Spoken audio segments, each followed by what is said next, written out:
नमस्कार साथियों, एक बार फिर से आप सभी का तहे दिल से हार्दिक स्वागत करता हूं। मैं आप सभी का मेंटर अमरदीप यादव, आपके खुद के चैनल एडुकेटर अमरदीप यादव पे एक नई कहावत मैं इजाद करता हूं। कहावत कुछ इस तरीके से है कि एक शिक्षक भर्ती की तैयारी करने वाला जो युवा है, जो छात्र है, उसका पूरा युवा जीवन, उसकी पूरी जवानी सिर्फ केबीएस के 2 अटेम्प्ट देने में निकल जाती है। तो आप इसका मतलब समझ रहे होंगे आखिर क्यों इंपॉर्टेंट ना हो, केबीएस का एग्जाम।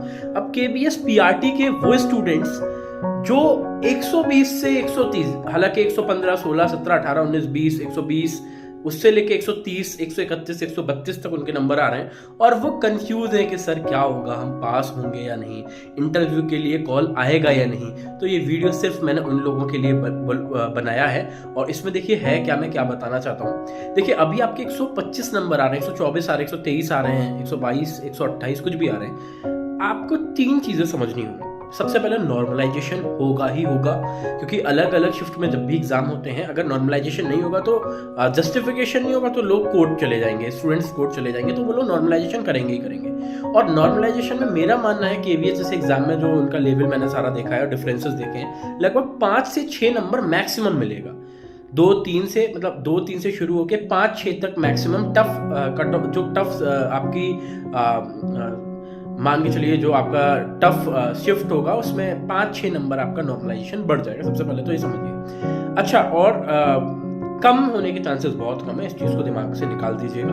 अब इसके बाद मैंने बोला कि नॉर्मलाइजेशन एक बहुत बड़ा फैक्टर होगा। जैसे किसी के 125 126 नंबर आ रहे हैं और एकदम से 6 नंबर बढ़ गए तो 132 हो गए, तो उसका कट ऑफ क्लियर हो जाएगा। और कट ऑफ क्लियर होने के बाद सेकेंडरी क्या है कि भाई उसको हो सकता है इंटरव्यू में बहुत एक्स्ट्रा ऑर्डिनरी वो परफॉर्म कर दे इंटरव्यू में और फाइनल सिलेक्शन ले जाए, ऐसा बिल्कुल हो सकता है। तो परेशान होने की जरूरत नहीं है। जनरल कैटेगरी से भी हैं, आपके 125 124 नंबर आ रहे हैं तो बहुत अच्छे चांस है कि आपका कट ऑफ क्लियर हो सकता है।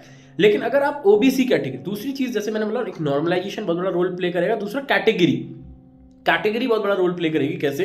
जैसे आप ओबीसी कैटेगरी से हो तो ओबीसी की कट ऑफ वैसे ही 125 के आसपास जा रही है, 125 के आसपास जा रही है, तो 125 से मान के चलो आपका आ गया 4 नंबर 5 नंबर बढ़ गया। अब आपका नंबर आ रहा था 121 केवल, तो आप 150 प्लस हो जाओगे, तो आपका बहुत अच्छा चांस है। मतलब कैटेगरी दूसरा बहुत बड़ा रोल प्ले करेगी। पहला नॉर्मलाइजेशन, मतलब आपकी शिफ्ट कैसी थी, टफ थी, तो ऑब्वियसली फायदा मिलेगा।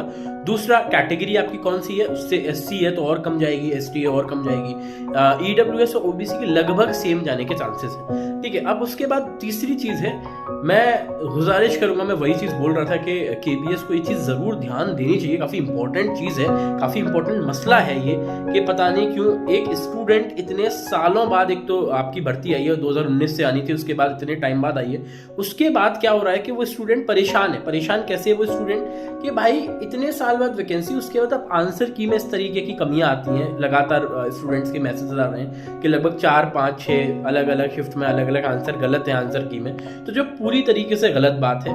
इस तरीके से सीबीएसई जैसे ऑर्गेनाइजेशन को इस चीज का ध्यान देना चाहिए, उस संस्था को ध्यान देना चाहिए कि स्टूडेंट्स के हित में चीजें करे, ऐसी चीजें ना करें, तो उससे भी कट ऑफ में अंतर आ सकता है। ऑब्वियसली आप ऑब्जेक्शन क्रिएट करेंगे, उसके बाद जो फाइनल रिजल्ट आएगा, फाइनल आंसर की आएगी, उसके बाद चीजें बिल्कुल बदल सकती हैं। तो 3 फैक्टर हैं, अभी बिल्कुल भी निराश मत होइए, और वैसे निराश तो कभी होना नहीं चाहिए, क्योंकि जीवन एक ऐसा ग्लास है जो पूरा अपॉर्चुनिटी से भरा हुआ है। अगर आप देखेंगे तो मैं कई बार कहता हूं कि अगर आप कुछ नहीं कर पाते तो हो सकता है भगवान ने और कुछ बेहतर आपके लिए सोचा हो, बेहतर करने के लिए सोचा हो सकता है आप किसी और चीज के लिए बने हैं। तो परेशान होने की तो बिल्कुल जरूरत नहीं है। अगर नहीं मिला तो भी अच्छा, मिला तो बहुत अच्छा है ही, ठीक है। नहीं मिला तो हो सकता है कुछ और आप बड़ा करने वाले हैं, लेकिन बस अपने मोटिवेशन को कम मत होने दीजिएगा। और मेरी पूरी उम्मीद है 120 से 130 वाले भी सेफ हो सकते हैं अगर उनके पास ये 3 चीजों का फायदा है, नॉर्मलाइजेशन, कैटेगरी और आंसर की में उनकी जो गलतियां हैं वो सुधर जाए। तो बिल्कुल परेशान मत होइए। बाकी मैं आप लोग के लिए, सभी के लिए प्रार्थना करूंगा आप खूब तरक्की करें। एक चीज और बता देता हूँ, केबीएस के इंटरव्यू को लेके मैंने एक प्लेलिस्ट बना रखी है, तो आप जरूर, आप लोगों से गुजारिश है कि उस प्लेलिस्ट को देख के आप चीजें स्टेप बाय स्टेप, बहुत छोटे छोटे वीडियोस बना के मैंने बताई हैं, तो आप एक बार जरूर उसको गो थ्रू कर लें, आपको बहुत बेनिफिट मिलेगा, इसकी गारंटी है मेरी। तो आई होप सो कि आप लोग बढ़िया से एग्जाम दिए हैं, और आई होप सो कि आप जितने भी लोग बढ़िया से मेहनत किए सबका सिलेक्शन हो। तो इन्हीं शब्दों के साथ अपनी वाणी को विराम देता हूँ। बस यही बोलूंगा, परेशान मत होना। 120 से 130 भी आ रहे हैं, तो 3 फैक्टर ऐसे हैं जो आपको बिल्कुल कट ऑफ क्लियर करा सकते हैं और आपका इंटरव्यू बहुत ही ज्यादा एक्स्ट्रा ऑर्डिनरी अगर हो गया तो आपका सिलेक्शन बिल्कुल हो सकता है। तो परेशान होने की बिल्कुल भी जरूरत नहीं है। अगर आप बिल्कुल बाउंड्री पे भी हैं और बाउंड्री पर सिलेक्शन होता है तो इंटरव्यू में एक्स्ट्रा ऑर्डिनरी परफॉर्म कर देना, शायद भगवान आपकी सुन ले, जरूर ऐसा हो सकता है, बहुत अच्छे चांस है। नर्वस मत होना, उदास मत होना, सैड मत होना, बस इंतजार करना कि इंटरव्यू का वेट करना और वहां आग लगा के आ जाना। बिल्कुल परेशान होने की जरूरत नहीं है और मेरी दुआएं आपके साथ हैं, ब्लेसिंग आपके साथ हैं। Thank you so much everyone, बहुत बहुत शुक्रिया, नमस्कार।